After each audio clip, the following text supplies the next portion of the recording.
안녕하세요. 사연 읽어주는 남녀입니다. 오늘도 와주셔서 감사드리며 그럼 오늘의 사연 바로 소개해드리겠습니다. 안녕하세요. 30대 후반의 여성입니다. 저는 대학교 4학년 때 바로 취업에 성공해 30을 훌쩍 넘길 때까지 일에만 몰두했던지라 남들 다 하는 요란한 연애를 해보질 못했어요. 물론 가벼운 연애 몇 번은 있었지만 사랑이다 느낄 정도는 아니었거든요.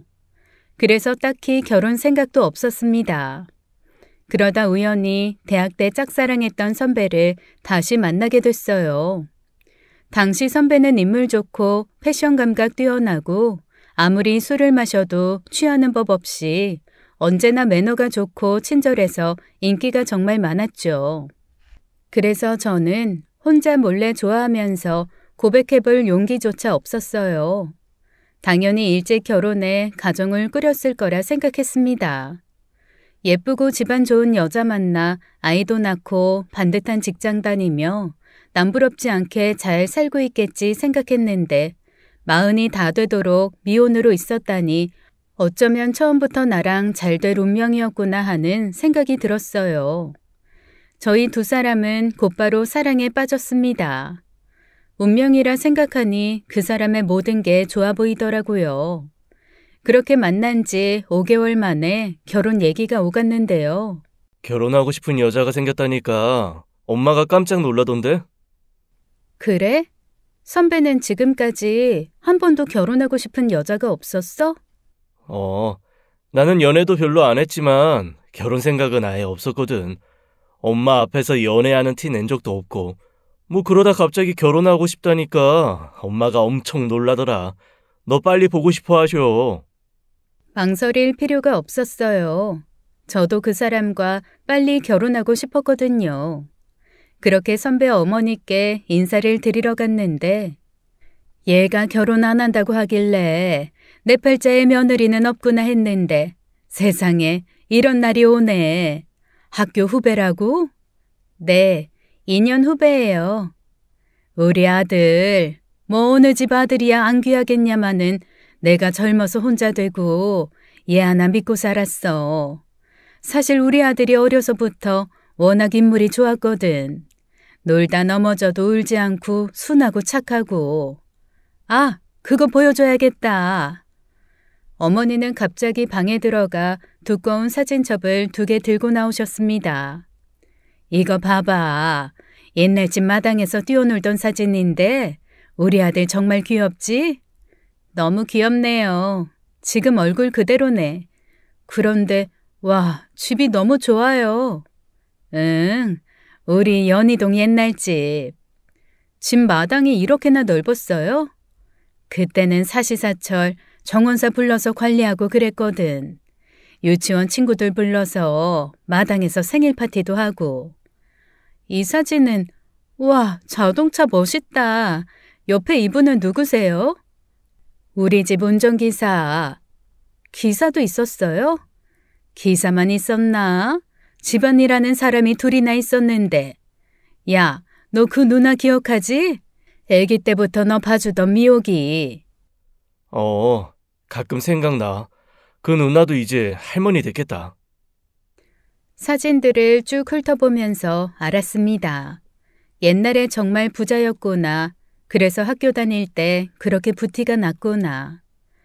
참 좋은 시절이었지. 늘 좋은 것만 먹고 좋은 옷만 입고 철철이 여기저기 여행 다니고. 여기 이 사진 봐봐. 비행기 안에서 찍은 거. 강원도에 별장도 있었어. 아이처럼 자랑을 늘어놓는 어머니의 얼굴에 아련한 미소가 번졌습니다. 누가 봐도 그 시절을 한없이 그리워하는 미소였어요. 엄마, 옛날 얘기 그만해. 그래봤자 지금은 아무것도 없잖아. 그 사이 어떤 일이 있었던 걸까 많이 궁금했지만 묻지는 않았습니다. 그래, 네 말이 맞다. 다 부질없는 얘기지. 그나저나 상견례는 언제 할까? 시어머니께 인사드리고 바로 다음 주 저희 엄마를 모시고 상견례를 갖게 됐는데요. 우리 아들이 장손이기도 하고 그래서 어려서부터 워낙 귀하게 키웠어요. 우리 딸은 딱히 해준 것도 없는데 그래도 자기가 알아서 대학도 가고 돈도 벌고 그동안 일에만 정신 팔려 살았답니다. 저도 얘 결혼 못할 줄 알았어요. 사실 얘들 아버지가 얘 10살 때 세상을 떴거든요. 혼자 애 키우는 여자들이 다 그렇겠지만 혹시 밖에 나가서 애비 없는 자식이라고 놀림이나 받지는 않을까 기를 쓰고 비싼 옷 사입히고 비싼 학원 보내고 그랬습니다. 어머니 마음 쓰신 것 이상으로 아드님 잘 자란 것 같은데요 뭐. 애들 아빠 살아있었으면 우리 아들 판검사 되고도 남았거든요.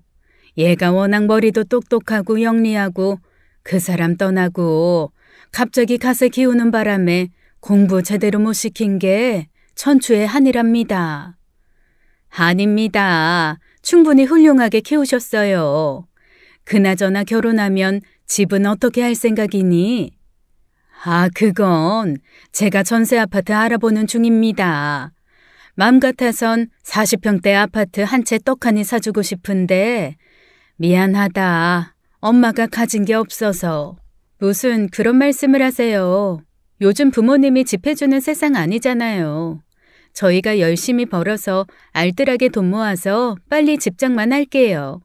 전세 아파트 해주시는 것도 얼마나 감사한지 몰라요.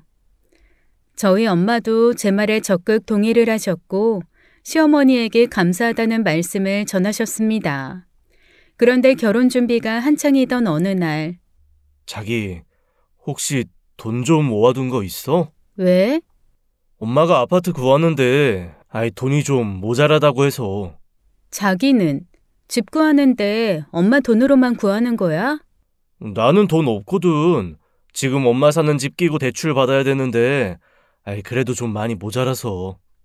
사랑이란 게 뭔지 콩깍지란 게 뭔지 제 친구나 동생의 남자친구가 이런 말을 했다면 그 남자는 여태 모아놓은 돈도 없이 뭐하고 산 거냐, 그 나이 되도록 엄마 덕만 보고 산 거냐며 결혼을 뜯어 말렸을 텐데 전 그냥 그렇구나 하면서 제 돈 1억 4천을 전셋집에 보탰습니다. 어차피 같이 살 집이고 곧 부부가 될 거니까 아무 상관없다고 생각했거든요. 그리고 저는 살면서 한 번도 종교를 가져본 적이 없는데 시어머니의 완곡한 뜻에 따라 성당에서 결혼식을 올리게 되었는데요. 너 그거 알아야 된다. 성당에서 결혼식 올린 사람은 절대 이혼하면 안 돼.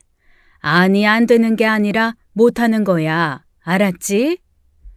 성당이든 예식장이든 둘이 물 떠놓고 맞절로 끝내든 이혼이라는 건 안 하는 게 좋으니까 그때는 시어머니의 말이 대수롭지 않았어요.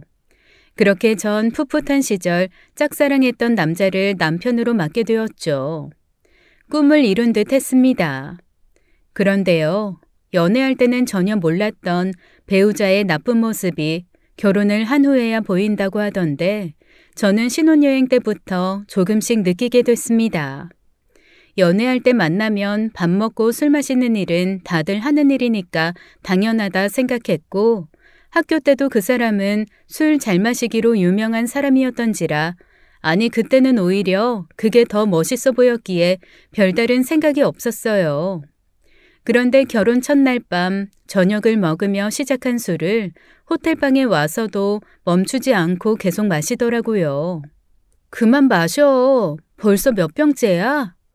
기분이 좋으니까 마시지. 자기는 어떻게 아무리 먹어도 취하질 않아? 내가 좀 술 매너가 좋긴 하지. 술이 그렇게 맛있어? 맛있어. 그리고 멋있잖아. 술이라는 건 참 멋있는 것 같아. 슬플 때도 어울리고 기쁠 때도 어울리고.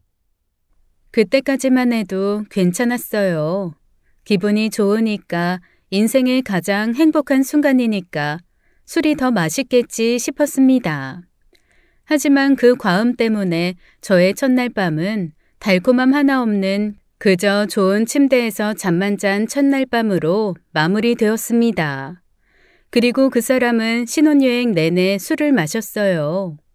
신혼여행 다녀와 시댁 어르신들께 인사를 드리러 간 날, 고모부 되시는 분은 저를 앉혀놓고 일장 연설을 하셨습니다. 네 시아버지였던 사람, 정말 대단한 양반이었다. 갓 30에 사업 성공시켜서 연희동에 큰 집 마련하고 기사 두고 가정부 두고 동생들 대학 공부 다 시키고 거기다 큰 공장을 3개나 굴렸어. 어려서부터 머리가 얼마나 좋았는지 고려대를 3년 만에 졸업했다. 천재지 천재. 그러다 부도 나는 바람에 가진 거 다 날리고 갑자기 암에 걸려 세상 떴지만 그래도 그 명석한 피가 어디 가겠냐. 다 네 남편한테 갔을 거다. 그러니까 남편 잘 떠받들고 시어머니 잘 모시고 훌륭한 집 며느리 됐다는 거 꼭 기억하면서 살길 바란다.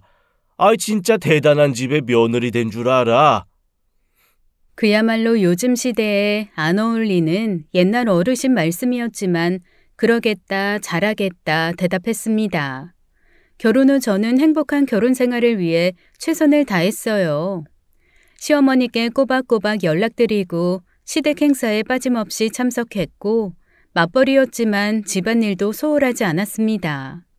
그런데 결혼 후 6개월쯤 됐을까 남편이 슬금슬금 제게 돈을 빌려가더라고요.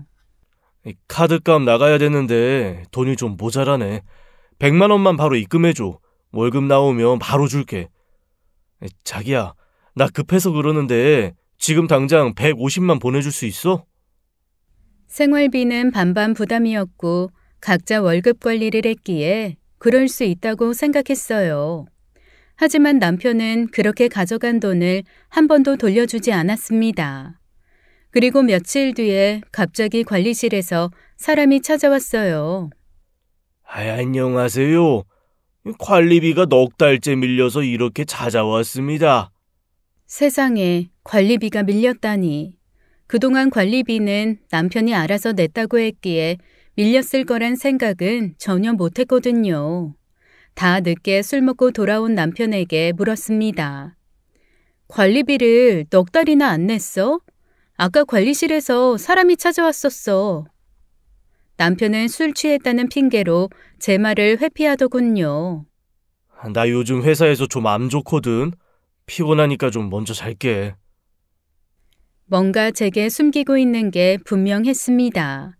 밀린 관리비는 곧바로 제가 냈고요. 그리고 며칠 뒤 갑자기 시어머니가 오라길래 혼자 시댁에 갔는데요. 니네는 애 안 낳을 거니? 둘 다 나이도 있는데. 그게 그 사람이랑 제가 생활 패턴이 좀 달라서. 더 늦기 전에 얼른 낳아. 그 사람이 술 마시고 들어오는 날이 너무 많아서 어머니가 뭐라고 좀 해주세요. 제 말에 어머니는 갑자기 화를 내셨습니다. 얘, 내가 어떻게 그런 말을 하니? 아무리 내 아들이지만 난 그런 말 못해. 그런 건 네가 알아서 잘 구슬려야 되는 거 아니니? 그리고 전에 보니까 걔가 양말을 이틀이나 신던데 나는 우리 아들 그렇게 안 키웠다. 양말이랑 속옷은 매일 갈아입혀. 갈아입히라고요? 제가 직접이요? 아니 말이 그렇다는 거지. 직접 손수 갈아입히라는 건 아니고 옆에서 잘 좀 챙겨달라는 얘기야. 아침에 제가 먼저 출근하는데요. 솔직히 걔 지 손으로 할 줄 아는 게 없어. 내가 워낙 귀하게 키워서 하나부터 10까지 다 챙겨줬거든. 옆에서 안 챙겨주면 아무것도 못해. 너 바쁜 것도 알겠는데 이제 너 아니면 누가 챙기겠니? 안 그래? 시어머니 말씀이 맞긴 합니다. 남편은 착하고 점잖고 우직한 사람이었지만 반면 세상 물정에 대해 모르는 게 너무 많았어요. 토요일에 자기 친구네 집들이랬지? 선물은 뭐 사가야 되나? 아까 낮에 통화했는데 그냥 몸만 오래. 그렇다고 어떻게 몸만 가? 작은 거라도 사들고 가야지. 아니야, 진짜 몸만 오랬다니까. 당연히 말은 그렇게 하지. 대놓고 선물 사달라 어떻게 말을 해? 우리가 알아서 챙겨야지. 안 챙겨도 된다니까 그러네. 아이, 그냥 오랬어, 그냥. 며칠 뒤에 남편 말만 믿고 그냥 몸만 갔다가 정말 민망해 죽을 뻔했습니다. 친구네 집 도착하기 100m 전까지도 슈퍼에 들러서 휴지라도 사가자. 괜찮다니까. 그냥 가도 돼. 그날 집들이에 초대받은 사람들 중에 빈손으로 온 사람은 우리뿐이더라고요. 그뿐만이 아닙니다. 남편은 처가를 어떻게 대하는지도 전혀 몰랐어요. 자기는 우리 엄마랑 언제 통화했어? 통화? 안 했는데. 아이, 장모님이 전화 안 하셨어. 엄마가 전화 안 한다고 자기도 안 하는 거야? 딱히 할 말이 없는데 왜? 나는 할 말이 차고 넘쳐서 어머니한테 전화 드려? 어른이니까 안부 전화 드리는 거지. 여자들끼리는 미주알 고주알 할 말 많잖아.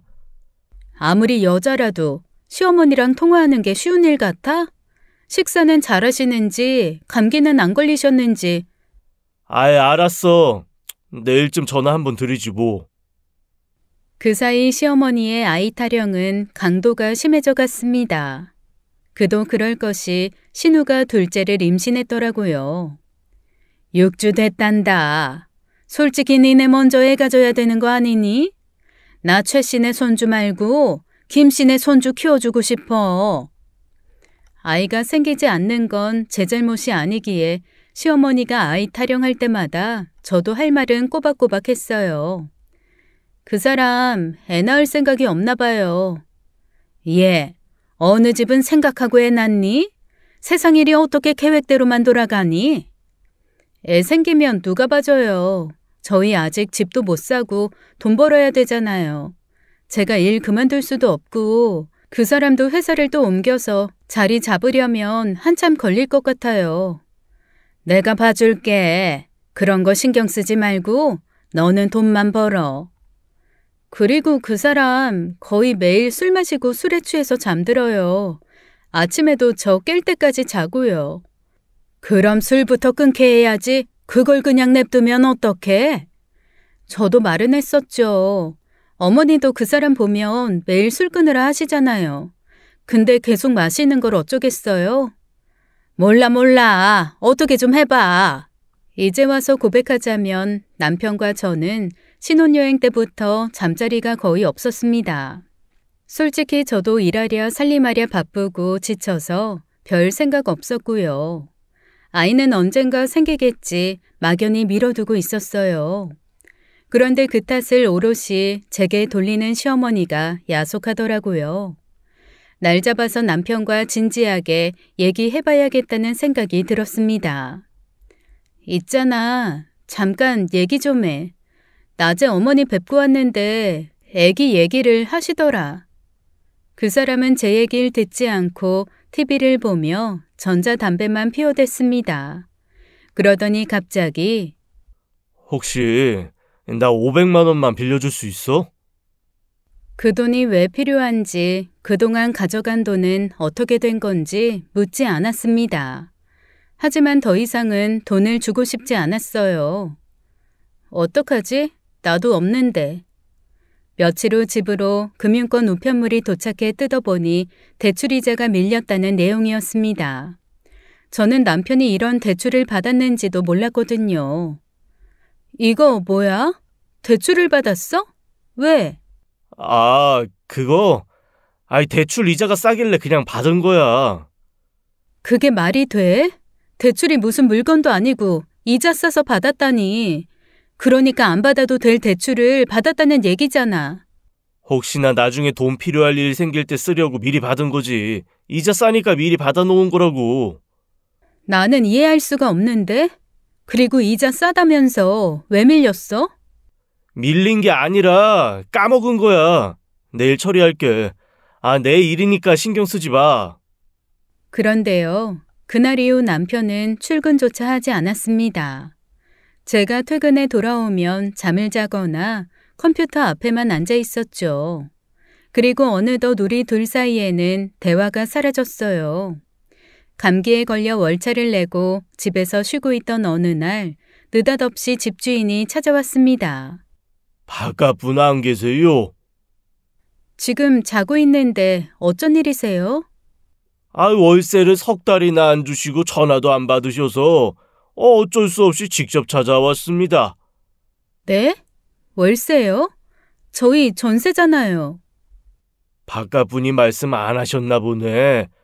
급하게 돈 필요하다면서 월세로 돌리고 싶다셔서 그렇게 했죠. 저도 갑자기 큰 돈 구하기 힘들어서 극구 안 된다고 했는데 하도 사정하길래. 뭐라고 할 말이 없었습니다.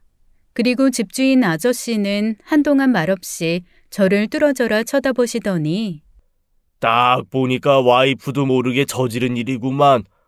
초저녁부터 자고 있는 거 보면 밥값 양반도 뭔가 말 못할 사정이 있나 본데 잘 알아보시고 서둘러 밀린 월세 보내라고 전해주세요.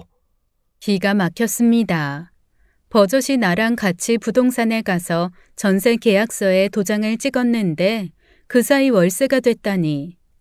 어떻게 된 거야? 이 집 월세로 돌렸다며. 그렇게 됐어. 왜 그렇게 됐는데? 나한테 얘기는 했어야지. 얘기하려고 했는데 내가 알아서 해결할 거니까 신경 쓰지 마. 그마저도 석 달이나 월세를 못 냈다는데 어떻게 신경을 안 써? 알았고 내가 알아서 한다고. 뭘 알아서 해. 관리비 몇 달 밀리고 나 모르게 대출받고 집은 월세로 돌리고 그리고 요즘 출근은 왜 안 해? 회사 관뒀어. 회사도 관두고 실직 상태인데 그럼 무슨 돈으로 대출 갚고 월세를 내? 그만해. 나도 힘들어. 그중에 1억 5천은 내 돈이야. 알았어. 알았다고. 네 돈은 꼭 갚아줄 테니까 걱정 말라고. 어떻게 걱정이 안 돼. 아무것도 안 하고 술만 마시고 잠만 자는데 어떻게 걱정을 안 하냐고. 그렇게 남편은 다시 이불을 뒤집어 쓰고 입을 닫았습니다. 다음 날 아침 일찍 제가 출근을 하기도 전에 남편이 먼저 외출을 하더군요. 그날 이후 남편은 집에 돌아오지 않았고 제 전화도 받지 않았습니다. 시댁에 알려야 하나 어쩌나 전전긍긍하다가 남편이 사라진 지 일주일 되던 날 어머니에게 전화를 했는데 너무 걱정하지 마. 아까 나랑 통화했어. 어머니랑은 통화가 돼요? 제 전화는 안 받던데요. 걔 지금 지방에 있는데 일이 바쁘대. 무슨 일 하는데요? 저한테는 그런 말 없던데요. 너한테 미안해서 그러지. 기다려봐. 곧 연락하고 집에 갈 거야. 그러나 남편은 한 달이 다 되도록 집에 오지 않았고 전화를 걸면 없는 번호라는 안내 멘트가 흘러나왔습니다. 어쩔 수 없이 참다 어머니를 만나러 갔는데요. 연락할 거라니까 뭐하러 찾아와. 전화번호가 결번이던데요. 그거 전화기를 잃어버려서 어쩔 수가 없었대. 그러니까 어머니는 연락이 된다는 얘기네요? 간간히 전화가 와. 나도 걔 번호 몰라. 어머니, 제가 바보인 줄 아세요? 지금 저 빼놓고 어머니하고만 연락한다는 거잖아요. 그 사람 번호 아시죠? 몰라. 정말 몰라. 진짜야. 너한테 연락 안 하는 거는 지도 힘드니까.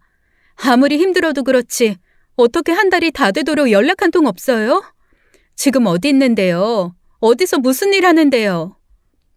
제가 격양돼서 다그치자 지금까지 고상을 떨던 어머니가 갑자기 화를 내셨습니다. 야, 너 걔한테도 이랬니? 아주 사람 피를 말리는구나. 걔가 오죽하면 말없이 집을 나가 연락을 안 하겠어? 기가 막혔습니다. 이렇게 된 이상 저도 더 이상은 참을 수가 없었어요. 제가 뭘 잘못했는데요? 관리비 밀리고 대출받고 전셋집 월세로 돌리고 저한테는 말 한마디 없었어요. 그동안 저한테 가져간 돈이 얼만데요? 남편한테 돈 몇 푼 준 게 그렇게 아깝니? 그리고 걔가 너한테만 가져갔겠어? 나한테도 가져갔어. 대체 뭐라고 돌아다니는지 여기저기 돈 갖다 쓰고 있는 아들이 한심하지도 않으세요? 너 말이 심하다? 한심하다고? 그래, 내 아들 한심하다. 그러게 애를 낳으라고 했잖아. 애라도 있으면 정신 차렸을 거 아니야. 역시 모든 게 제 탓이었습니다. 이제는 시어머니고 뭐고 할 말은 해야겠더라고요. 애 없는 걸 왜 저한테 따지세요? 어머니는 혼자 애만 드셨어요? 어머니도 잘 아시잖아요. 그 사람 술밖에 모르는 사람이라는 거. 신혼여행 가서도 매일 밤 술 마시고 뻗어서 잠자리 한번 제대로 못했다고요. 솔직히 말씀드리면 그 사람 남자 구실 제대로 하는지 확인조차 못했어요. 그놈의 술 때문에요. 금쪽 같은 아들이 그 지경이라는 얘기를 들은 시어머니는 적잖이 놀란 표정이었습니다. 그러나 다시 당당하게 돌변하더니 잠자리에서 남자 하나 컨트롤 못하면 너도 문제 있는 거 아니니? 그걸 애꿎은 술 탓으로 돌려? 술을 마셨을 때나 안 마셨을 때나 그 사람은 그쪽으로 관심이 없다고요. 어쩌면 관심이 없는 게 아니라 회피하는 걸지도 모르고요. 몰라. 니네 문제는 니네가 알아서 해. 네, 제가 알아서 할게요. 그 사람 지금 어디 있는데요? 네가 알아서 찾아. 나는 몰라. 거짓말하지 마세요. 아시잖아요. 나는 모른다고. 이혼을 하든지 말든지 니들끼리 알아서 해. 저는 이혼이라는 말에 너무 놀랐습니다. 어떻게 시어머니 입에서 먼저 그 단어가 나오는지. 이혼이요? 그 사람이 이혼하겠대요? 네 입으로 그랬잖아. 걔 남자 구실 못한다고. 결국 내 아들이 병신이란 얘긴데. 그래, 내 아들 병신 맞아. 너 그런 병신이랑 계속 살 수 있어?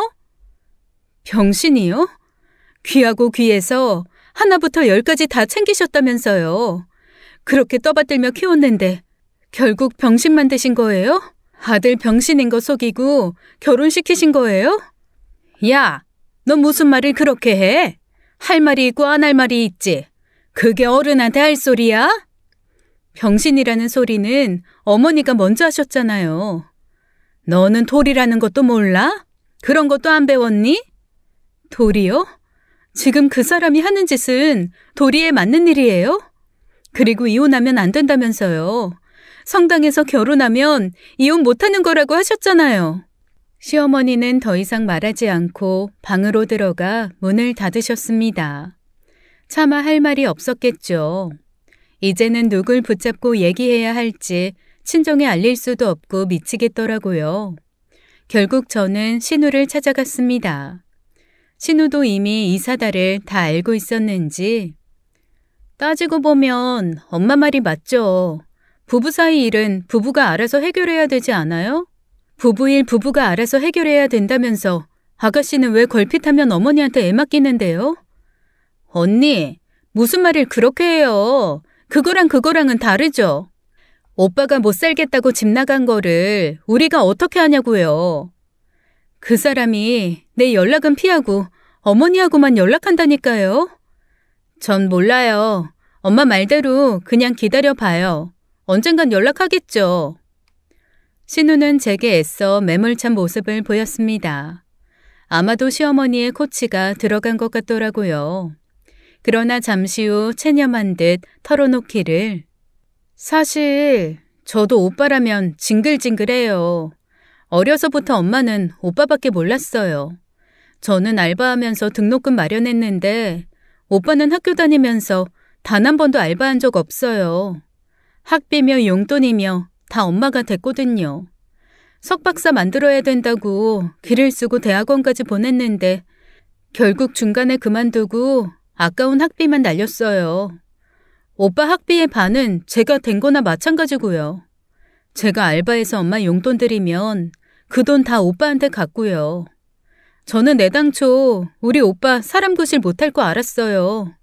아들 노릇, 오빠 노릇도 못하고 이젠 하다 남편 노릇도 못하네요.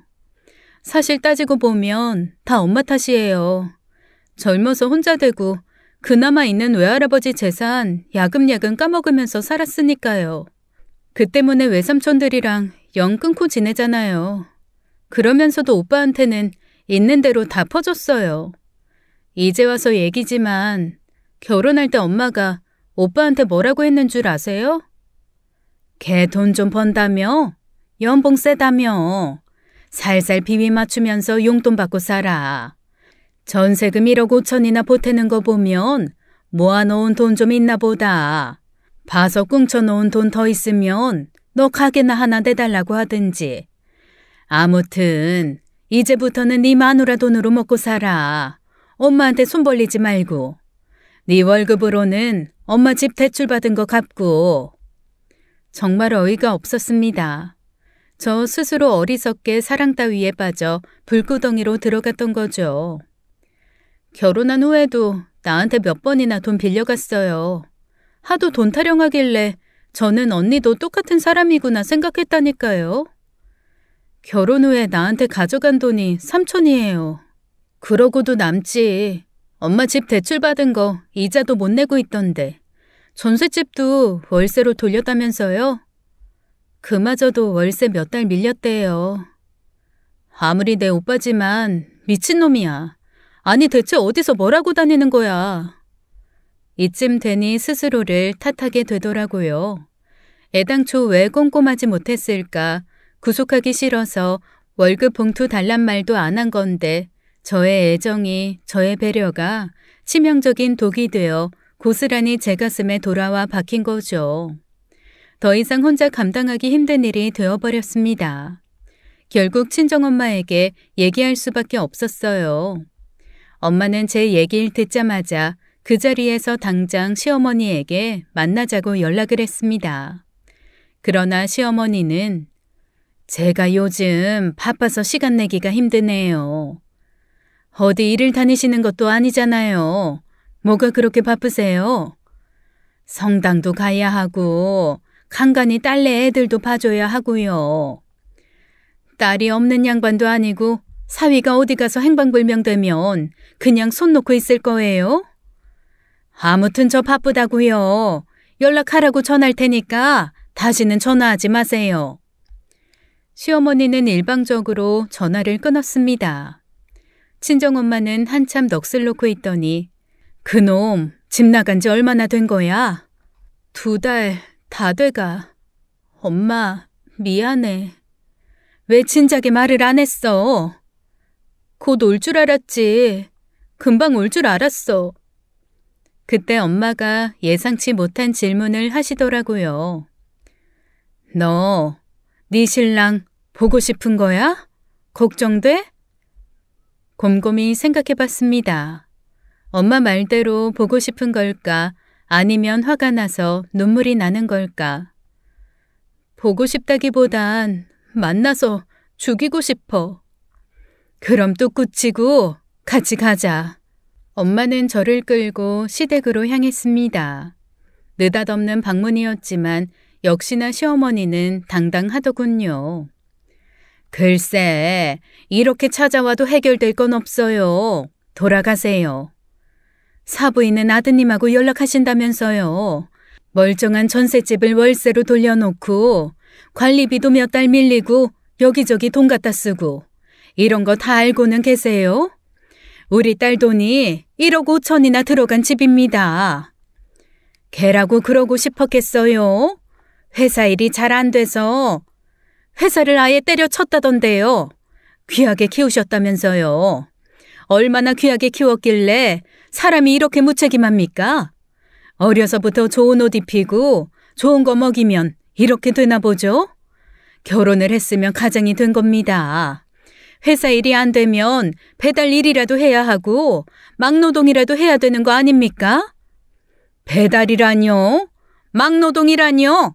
제 아들은 그런 일 못합니다. 그런 일 하는 사람은 타고난답니까? 저는 가장으로서의 책임을 얘기하는 겁니다. 대개 금쪽 같은 아드님이 어딜 가나 귀하게 대접받길 원하시겠지만 그 전에 사람돌이가 먼저 아닙니까? 그렇게 귀하면 계속 끼고 사셨어야죠. 시어머니는 아무 말 못하더군요. 그리고 잠시 뒤에 눈물을 뚝뚝 흘렸습니다. 우리 아들이 뭘 그렇게 잘못했나요? 돈 없는 게 죄입니까? 시어머니의 말이 정말 어이없었습니다. 문제의 원인이 뭔지를 파악을 못하는 것 같더라고요. 어머니, 돈 없는 죄가 아니고 무책임이 죄라고요. 일을 버려놨으면 본인이 해결해야지. 애도 아니고 늙은 엄마 총알바지 세워놓고 본인은 뭐 하는 거냐고요. 어머니가 그동안 그 사람을 어떻게 키우셨는지 이제야 알겠네요. 전에 그러셨죠. 애비 없는 자식이라고 욕먹을까봐 금이야 오기야 키웠다고. 겉만 번지르르 하면 그런 소리 안 들을 거라 생각하셨나 본데 이런 무책임한 행동 때문에 안 들어도 될 욕을 먹는 겁니다. 사부인한테는 뭐래도 귀한 아들이겠지만 저한테는 천하의 죽일 놈이라고요. 어디서 총이라도 구해와서 쏴 죽이고 싶은 심정입니다.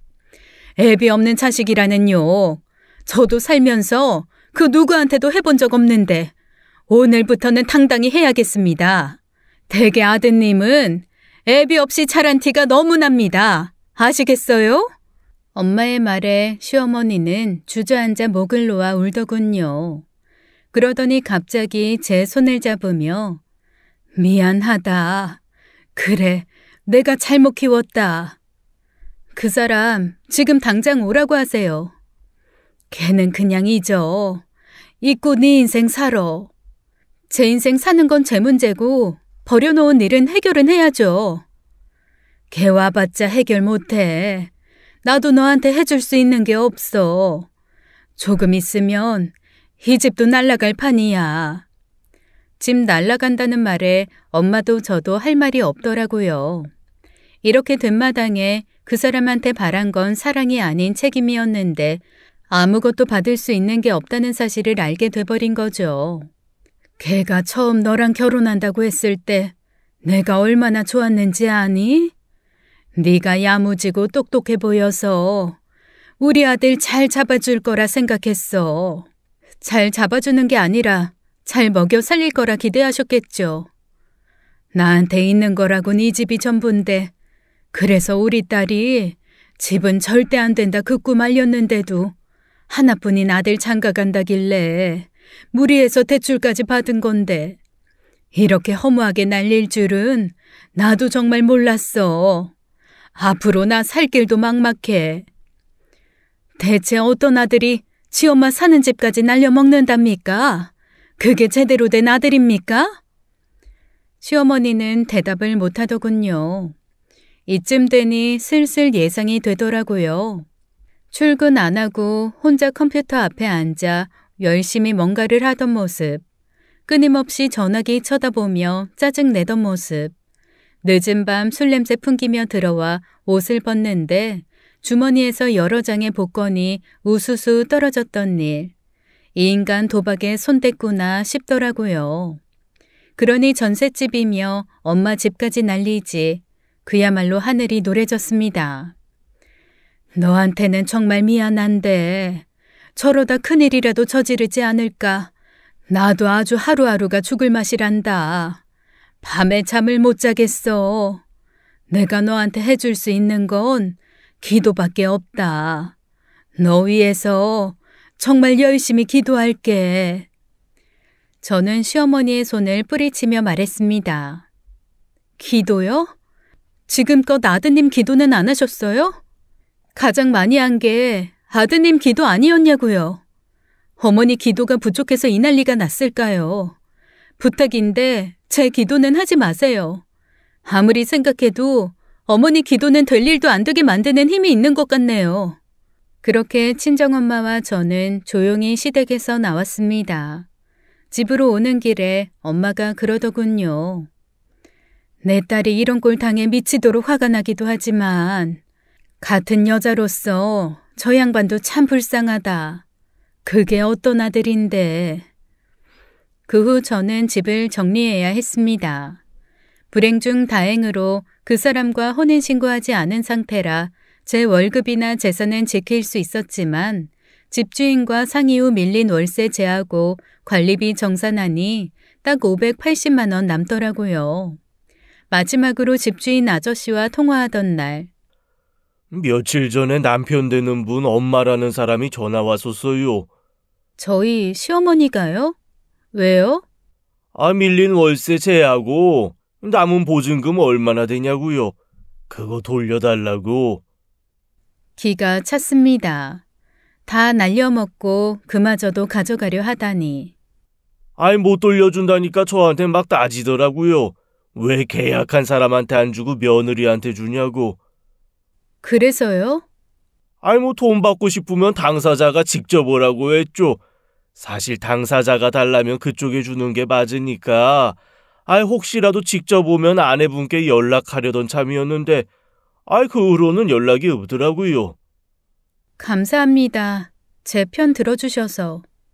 나야 받아야 될 돈 받고 다른 세입자 구하면 끝나지만, 여러모로 많이 속상하겠어요. 그 양반 생긴 건 멀쩡하게 생겨서 괜찮게 봤는데 참 못난 사람이네. 내가 이런 말하면 주제 넘을 수도 있지만 그래도 아내분은 상식적이고 합리적인 분 같은데 얼른 잊고 새 출발하길 바래요. 아직 젊으니까 잘 살 겁니다. 눈물이 핑 돌았습니다. 끝까지 비겁한 그 사람이 너무 한심했고 끝까지 이기적인 시어머니가 너무 미웠고 무엇보다 집주인 아저씨의 배려가 너무 감사하기도 했어요. 한편으로는 행복한 마음으로 결혼이라는 출발을 했는데 왜 나는 새로운 출발이 필요한 건지 너무 서럽고 속상했습니다. 집 정리하면서 가장 큰 문제는 그 사람의 짐이었어요. 버리는 것도 일이라 신우에게 연락을 했는데요. 오빠 짐 시댁으로 보낼 건데 어머니가 전화를 안 받으시네요. 짐 보낼 트럭 하나 보내줘야겠어요. 네, 언니, 그럴게요. 근데 아직도 오빠 연락 없죠? 없네요. 언니도 예상했겠지만 오빠 도박에 손댔대요. 지금 오빠 친구들도 엄마랑 저한테 연락 오고 난리예요. 엄마 지금 우리 집에 와 있는데 밥도 못 먹고 누워만 있어요. 언니, 정말 미안해요. 나도 지금 임신 중이라 뭐 할 수 있는 게 없네요. 남편의 짐을 정리하다 보니 옷이 정말 많더라고요. 거의 다 비싼 브랜드의 옷들이었습니다. 어려서부터 좋은 옷만 입고 살았으니 옷에 돈 쓰는 건 당연한 거라 생각했겠죠.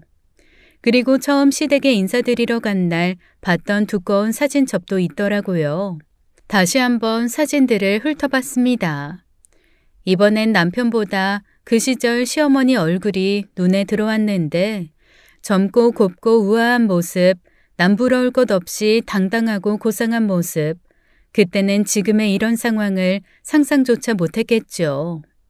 수많은 옷가지들 사이에 사진첩과 결혼반지 그리고 웨딩 앨범까지 넣어 보냈습니다. 옆에서 짐 정리를 도와주던 친구가 말하길 금쪽 같은 아들이 사람 구실 못하는 것도 서러운데 네 시어머니라는 양반 이 짐들 보고 또 한 번 억장 무너지겠다. 완전 기함할 거야. 정말 그럴까? 다 끝났구나. 홀가분해하지 않을까? 우리 아들 지금 6살이잖아. 나중에 걔가 이런 인간 돼 있다고 생각하면 아휴 아찔하다. 니네 잠자리도 거의 없었다며. 내 아들이 남자 구실 못한다고 생각하면 완전 미칠 노릇이지. 생각만 해도 미칠 것 같다라는 친구의 말이 위안이 됐습니다. 한편으로는 그동안 쏟아부은 나의 감정, 시간, 돈 모든 게 아까워 미칠 것 같았지만 그래도 시어머니에 비하면 내가 낫다는 생각을 하며 마음을 추슬렀어요. 그 후 저는 다시 일에 몰두하며 지냈습니다.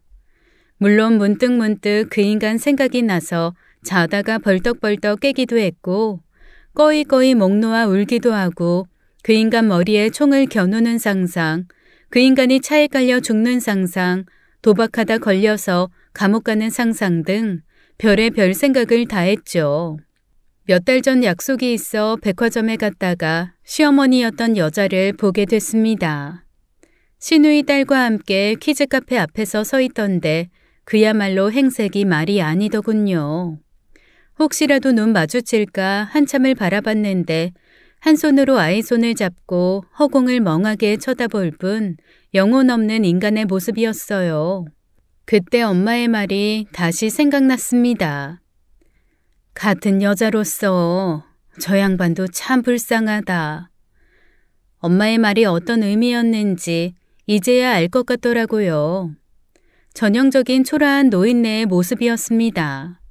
부잣집 딸로 태어나 대학 졸업하자마자 24살에 부자 남편 만나 결혼해 아들, 딸 낳고 대골 같은 집에서 사람 부려가며 떵떵거리며 살다가 갑자기 남편을 잃었으니 얼마나 허망했을까. 그리고 유일하게 믿고 살았던 아들마저 결혼에 실패하고 도박꾼이 됐으니 얼마나 비참할까. 그렇다고 시어머니가 저에게 했던 모든 행동이 이해된다는 건 아니에요. 끝까지 아들을 감싸는 모습, 내 새끼 정신 차리게 혼을 내거나 책임지는 모습을 보여줬어야 하는데 비겁하게 외면하고 회피했던 모습, 어쩌면 자업자득이겠죠. 용서해야겠다는 생각은 안 했지만 더 이상 저주하고 불행을 바라진 않겠다 다짐했어요. 이제는 아무리 미워해도 더 이상 추락할 데도 없는 모자니까요. 그러던 중 얼마 전 다 늦은 시간에 친구에게 전화가 걸려왔습니다. 이 시간에 웬일이야? 나 지금 우리 시댁 어르신 돌아가셔서 상가집에 왔는데 여기 네 남편 있다? 제 눈앞에서 사라진 후 처음 듣는 그 사람 소식이었습니다. 그래도 살아는 있구나 싶더라고요. 그 사람 맞아? 확실해? 당연히 확실하지. 내가 이름까지 확인했는데. 이름을 확인해? 어떻게? 건너편 빈소 상주야. 니네 시어머니 돌아가신 것 같더라. 불과 몇 달 전 키즈카페 앞에서 봤었는데 그때만 해도 거동이 불편해 보이진 않았는데 돌아가셨다는 말을 들으니 저도 모르게 울컥하더라고요. 야, 아무튼 너 빨리 일로 와. 집 나간 이후로 그 인간 만난 적 없지? 전화 한 통도 없었다며. 지금 당장 와서 갖고 간 돈 달라고 해. 친구는 범인을 잡은 형사처럼 흥분해서 저에게 빨리 오라고 했지만 됐어. 안 갈래. 가봤자 줄 돈도 없을 거야. 없긴 왜 없어. 조의금 들어온 돈 있잖아. 어떻게 남의 조의금을 달라고 해. 신우나 사위 손님들도 많을 텐데. 하긴 아까부터 내가 계속 지켜봤는데 그 인간 손님은 거의 없더라. 꼬라지도 말이 아니야. 하긴 뭐 상주 얼굴 반쪽되는 거는 당연하지만 그동안 어디서 어떻게 살았는지 아주 그냥 거지가 따로 없다 야. 머리카락도 반이나 날아가고. 보고 싶긴 했어요. 그리워서 보고 싶은 게 아니라 망가질 대로 망가진 모습으로 나에게 뭐라고 말을 할지가 너무 궁금했습니다. 어머머, 저 인간 여전하다 여전해. 지금 자리에 앉아서 혼자 소주 마시고 있다. 완전 깡소주. 정말 가관이다 가관이야. 아우 추잡해. 그만 끊자. 잠깐만 끊지 마. 어머머, 술 마시다 말고 혼자 쳐 우네? 그렇겠지. 보통 불효자가 아니지. 저런 모질이 아들 남겨두고 네 시어머니 어떻게 눈 감았을지 모르겠다. 그만해. 끊자고. 솔직히 직접 가볼까 하는 생각도 들었어요. 당당히 그 사람 앞에 나타나고 싶기도 했지만 아무리 쓰레기 같은 사람이라도 자기 어머니 가는 길을 망치게 할 순 없더라고요. 마침 그 다음 주 대학 동창의 결혼식이 있었습니다. 거기서도 원치 않게 그 사람의 소식을 들을 수 있었는데요. 그 선배, 동창들하고 싹 다 연락 끊겼었잖아. 중국에 가서 불법 도박 사이트 운영하는 일 하다가 쫄딱 날려먹고 다시 들어왔는데 여기저기 돈 빌리고 못 갚아서 완전 잠수 타다가 친구 한 명이 사람 풀어서 간신히 잡았대. 어디 원룸에 사는데 하루 종일 술만 마시고 완전 폐인됐대. 너무 부끄러웠습니다. 나는 어쩌다 그런 사람과 사랑에 빠졌을까. 한편으로는 저 사람 망가진 게 내 탓은 아닐까 하는 죄책감도 들었어요. 저 사람의 엄마처럼 모든 걸 보듬었어야 했던 걸까? 아들 키우듯이 했어야 하는 걸까? 일이 손에 잡히지 않을 만큼 혼란스러웠습니다. 미쳤냐? 얘 뭐라는 거야? 그게 왜 네 잘못이야? 굳이 네 잘못을 따지자면 사랑에 빠진 죄밖에 없어. 그 인간은 원래 그렇게 살 인간이었다고. 절대 자책하지 말고 빨리 다른 남자 만날 생각이나 해, 이 기집애야. 요즘 다른 사람 만나라는 얘기를 너무 많이 듣고 있어요. 그게 가장 확실한 복수이기도 하고 이것저것 다 떠나서 그 무엇보다도 내 인생이 가장 중요하니까요. 그러던 중 그 사람 동생으로부터 전화가 왔습니다. 언니, 저예요. 잘 지내셨어요? 오랜만이에요. 어쩐 일이에요? 얼마 전에 엄마 돌아가셨어요. 알고 있었지만 애써 모른 척을 했습니다. 아, 어쩌다가. 뇌출혈로 갑자기 쓰러지셔서 중환자실에 3일 있다 돌아가셨어요. 그렇게 오빠를 기다렸는데 오빠가 늦게 오는 바람에 보지도 못하고. 많이 놀랬겠어요. 제가 언니한테 연락한 이유는 엄마가 생전에 언니한테 주라고 한 게 있거든요. 어머니가 저한테요? 신우의 얘기는 이랬습니다. 오래전부터 며느리 생기면 주려고 간직했던 건데 제가 시집 오고 손주 생기면 그때서야 주려고 했지만 기회가 생기지 않았고 아들이 도박으로 집까지 날렸지만 그것만은 꼭 쥐고 있었대요. 그리고 언젠가 아들이 정신 차리고 재혼이라도 하지 않을까 기대했지만 그 기대는 무참히 무너졌고 혹시라도 계속 갖고 있다가는 아들이 갖다 팔지 않을까 해서 신우에게 맡겼다고 합니다. 본인도 당신 가실 날을 알고 계셨던지 뇌출혈로 쓰러지기 며칠 전에 신우에게 얘기했대요. 나중에 꼭 저한테 주라고. 별거는 아니에요. 엄마 시집 올 때 해온 진주 세트랑 금반지예요. 그걸 내가 어떻게 받아요? 나 못 받아요. 아니에요. 사실 엄마가 언니 많이 좋아했어요. 그래서 오빠한테 언니 찾아가서 용서 빌고 다시 잘해보라고 몇 번이나 말했거든요. 근데 오빠가 소심해서 못 간 거예요. 엄마 눈 감기 전까지도 계속 당부했어요. 지금이라도 가서 사과하라고. 늦더라도 사과는 꼭 하라고. 어쨌든 나는 그거 못 받아요. 언니 마음도 알아요. 그치만 이건 언니께 맞아요. 긴 세월은 아니지만 그래도 엄마 인생에 며느리는 언니였잖아요. 이거 언니한테 보낼게요. 저는 조심스럽게 그 사람의 안부를 물었습니다. 그 사람은 어떻게 지내요? 몰라요. 경찰 조사 받는다는 말도 있고 그렇긴 한데 난 앞으로 오빠 안 보고 살 생각이에요. 오빠도 저 보기 부끄러운지 엄마 장례 치르고 연락 한 통 없고요. 저는요, 다시는 오빠 보고 싶지 않아요. 나중에 죽었단 소식 들려오면 모를까 어디서 뭐하고 사는지 알고 싶지도 않고요. 당뇨병 걸린 와중에도 매일매일 술 퍼마시고. 언니, 어쩌면 우리 오빠랑 이렇게 된 거 잘 된 건지도 몰라요. 언니는 오빠랑 다르게 능력도 있고 생활력도 강하잖아요. 어서 좋은 사람 만나세요. 내가 오빠의 행복은 바라진 않아도 언니의 행복은 꼭 기원할게요. 신우가 보낸 시어머니의 선물을 받았습니다. 오래전 시집 올 때 해온 폐물들이라 촌스럽게 짝이 없는 물건들이었지만 그동안 얼마나 소중히 보관했는지 엄청 깨끗하더라고요. 이게 정말 내 손에 들어오는 게 맞을까 한참을 생각해 봤습니다. 맞아요. 솔직히 제 물건은 아닐 겁니다. 그래도 끝까지 제게 마음을 써준 시어머니가 안쓰럽고 불쌍하고 처음으로 죄송스럽다는 생각도 들었어요. 결혼식 날 부모님 앞에서 앞으로 잘 살겠다 약속했었는데 잘 살지 못한 건 분명 제 잘못도 있을 테니까요.